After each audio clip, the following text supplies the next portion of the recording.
robots and the AI having some sort of tax on them for the work that they're doing?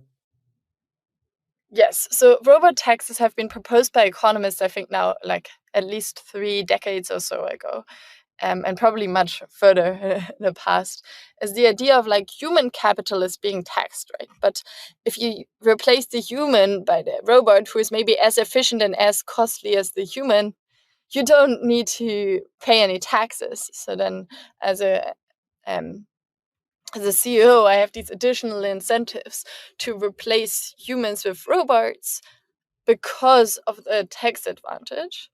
But maybe as a society, we don't actually want that. That replacement isn't optimal. So we don't want to incentivize it. And so the idea of robot taxes was originally developed to as a solution to point out that problem. Wait a minute, if the human and the robot is equally good, maybe we want to keep the human. And so we need to tax robots because we're also taxing labor. And so that's where the robot taxation idea originally comes from. I have many questions among them about it. I have many questions about robot taxation that are not really answered. Number one, what is a unit of a robot?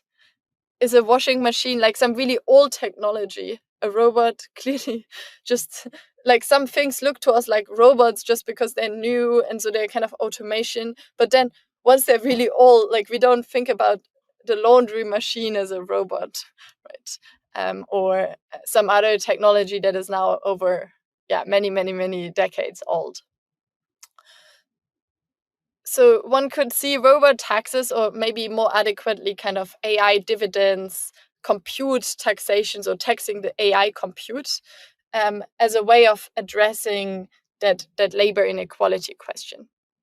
So the idea is here, the current cutting edge models are kind of relying on 3 AI inputs. And the 3 AI inputs are data, algorithms, so kind of the structure of training and the internal architecture of the models, and number 3, AI compute. And AI compute is what makes this development so immensely costly. Like OpenAI has, and all the other big companies spend a lot of money on getting the current cutting edge chips. And so one way the taxation angle could take would be to kind of tax the AI compute that is needed to build bigger models. And you could do this for purely redistributive kind of revenue questions. But if we consider the kind of general question of like, as a society, we can cap and we can tax various inputs, you can also use this to shift AI development to more socially beneficial endeavors. So what is the idea here? We also tax carbon emission because carbon emissions, you can produce them, but you also cause costs to others. And so if we believe that certain AI usages will be socially beneficial or socially harmful, we could tax the underlying compute differently. That would be one idea. So a lot of the compute, actually OpenAI uses more compute for running GPT-4 and providing it to all its users than it did to train it at the first place. So ideally, and now I'm kind of thinking about future scenarios, one could decide, wow, using this big, very expensive AI compute for cutting edge models to like solve climate change or make progress in medical applications. Probably this doesn't make you rich, but it's like really good. Like lots of other people will profit from it. Then there are other use cases that are much more zero sum, like improvements in finance. I'm not sure, or improvements in military technology. I'm not sure whether we all get better off or whether it's more like a race situations. And so what you could do then would be to tax these different use cases differently. Like you're trying to make the individual internalize these externalities. And so that would mean that if you're using AI for these social beneficial use cases, you could be taxed much less, or the social planner could even like subsidize the AI compute, so that really expensive input. And so I think the thing I want to stress is that there's this hard question to ask about, like, what are we taxing or capping? Which input or the provision?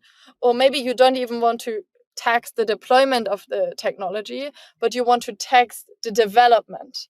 Like, once GPTN, so any kind of model exists, we just let it freely develop. But we want to tax and cap the development. Like we want to, as a society, make sure we are kind of developing at a smooth rate.